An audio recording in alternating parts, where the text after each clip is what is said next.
Hello guys, I'm back again. Another day, another fry. Dito lang yan sa...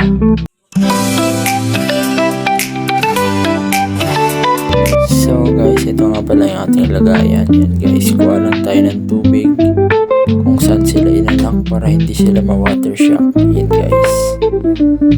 Sa tingin ko, ang maging anak nito guys ay nasa 20. Tapusin yung video guys, tingnan nyo kung ilang peraso yung anak ng feeder.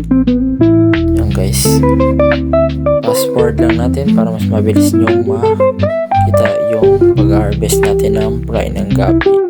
Ito nga pala guys ay anak ng feeder natin, Dumbo Ear. Yan guys, ina-harvest na natin ng dahan-dahan para hindi sila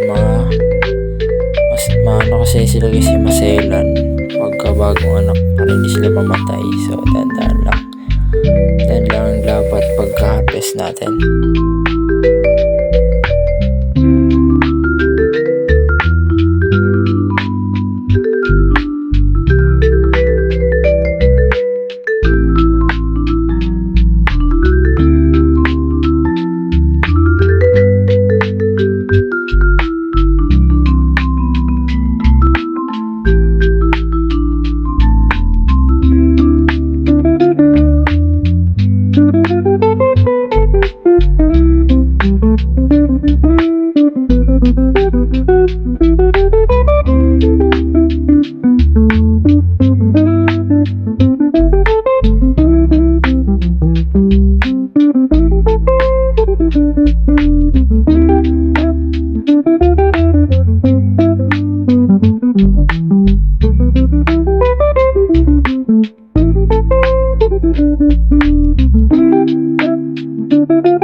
So guys, ito nga pala lahat yung ating na-harvest na beta.